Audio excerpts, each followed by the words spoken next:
ভালো। আপনি কি সারা জীবন খেলতে চান? হ্যাঁ, আমি সারা জীবনই খেলতে চাই অবশ্যই।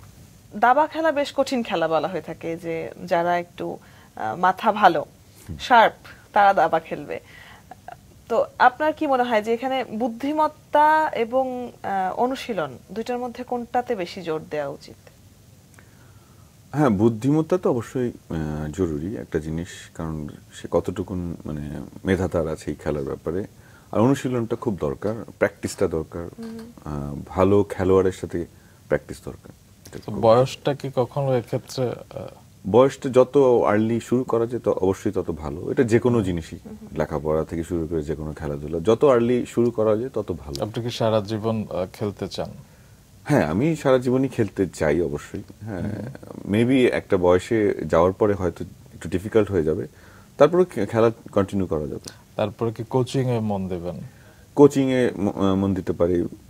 হ্যাঁ, কোচিং তো এখনো আপনি করছেন? এখন মানে পার্ট টাইম, এটা খুব সিরিয়াসলি না, তখন হয়তো কোচিং এ চলে যাব। তার মানে জীবনের শেষ দিন পর্যন্ত দাবার সাথেই থাকতে চান? হ্যাঁ। তো ম্যাগনাস কার্লসেনের সাথে কখনো খেলা হয়েছে? হ্যাঁ, একবার খেলেছি, সেটা 2008 অলিম্পিয়াডে। আমাদের বাংলাদেশের সাথে নরওয়ের খেলা পড়েছিল। তো Norway was a very strong team তখন, এবং কার্লসেন তখন ওয়ার্ল্ডের টপ 3 এর মধ্যে একজন তখন। তো আমরা ম্যাচটা ড্র করি, আমিও ড্র করি কার্লসেনের সাথে, এবং আমাদের টোটাল ম্যাচটাও ড্র হয়। তো এটা খুব মানে গর্ব করার মতো একটা রেজাল্ট ছিল অবশ্যই।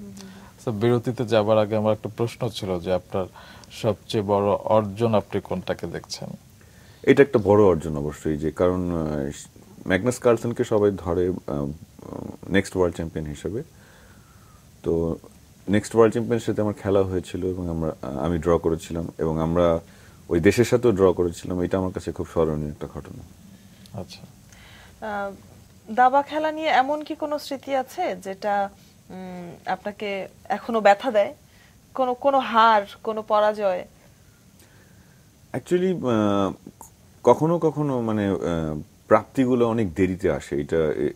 এটাই আসলে, যেমন আমি শুরুতে বলেছিলাম যে আমার গ্র্যান্ড মাস্টার হওয়া উচিত ছিল আরো অনেক আগেই, সেটা অনেক দেরি হয়ে গিয়েছে। 2002-তে আমি টাইটেলটা পেয়েছি, কিন্তু অ্যাকচুয়ালি পাওয়া উচিত ছিল সামহাউ 96-97 এর মধ্যেই। এটা কার উপরে বর্তায়?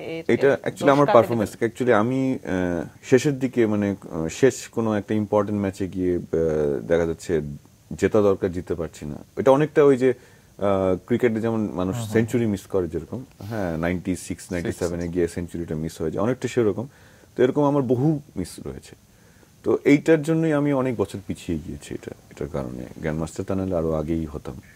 তো এইটা মানে অ্যাকচুয়ালি গেম যখন মানে ভালো গেম নষ্ট হয়ে যায়, উইনিং গেম লস হয়ে যায়, এগুলোই অনেক মানে তখন মেন্টাল হেডেক হয়ে দাঁড়ায়। তখন ওই দিনে রাতের ঘুমটা নষ্ট হয়ে যায়, তখন সারাক্ষণ ওইটাই মাথাতে চলতে থাকে যে কি হবে। যেমন এই বছরই ফর এক্সাম্পল, এবছর আমি ন্যাশনাল দাবায় রানার আপ হয়েছি, যাই হোক চ্যাম্পিয়ন হতে পারিনি। তো আমি একজনের সাথে হারলাম, মেহেদি হাসান। ওটা হারা ম্যাচ ছিল না, হারলাম। তো এতই আপসেট হয়ে গিয়েছিলাম তখন, ফ্যামিলি সবার সাথে খুব খারাপ বিহেভ করছিলাম, যাই হোক। তো ওরা ব্যাপারটা নর্মালি নিয়েছিল। তো আমি ভাবছিলাম নেক্সট রাউন্ড থেকে আর খেলতেই আসবো না। যাই হোক, এরকম মাঝে মাঝে কাজ করে, মানে নিজেকে কন্ট্রোল করা খুব মুশকিল হয়। তো এরকম হতাশা যখন ভর করে, তখন সেটার থেকে পরিত্রাণের জন্য আপনি কি করেন, বা আপনার আপনজনেরা আপনাকে? তখন আপনজনেরা খুব বড় একটা ফ্যাক্টর। ওরা কিভাবে রিয়্যাক্ট করছে, ওরা কিভাবে সান্ত্বনা দিচ্ছে, এটা খুব ইম্পর্টেন্ট।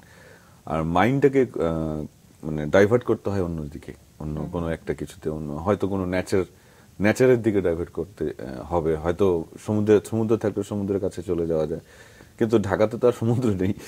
এখন কিছু একটা চেষ্টা করি, মানে যাই হোক, হয়তো কোনো গান বাজনা বা যাই হোক কোনো সিরিয়াল প্রসঙ্গে জানতে চাই যে দাবার বাইরে আপনার আগ্রহ কোন দিকে?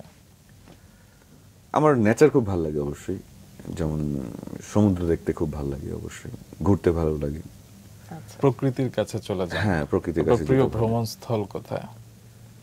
আমার অ্যাকচুয়ালি বাংলাদেশি অনেক প্রিয় জায়গা আছে, যেমন কক্সবাজার, কুয়াকাটা, এগুলো খুব ভালো লাগে অবশ্যই, অনেকবার গিয়েছি। সমুদ্র আছে বলে? হ্যাঁ, সমুদ্র খুব ভালো লাগে। পাহাড়ও ভালো লাগে। পাহাড় তো দেখতে ভালো হয়, পাহাড়ে তো উঠিনি।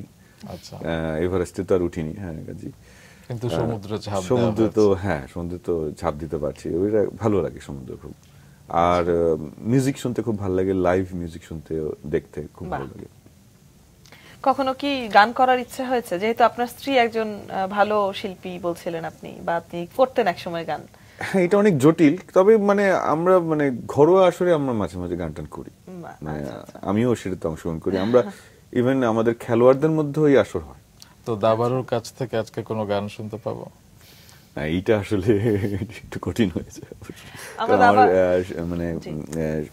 ঠান্ডাটা লেগেছে বলে এখন সেরকম সেই অ্যাবিলিটিটা এখন নেই আপাতত। আচ্ছা।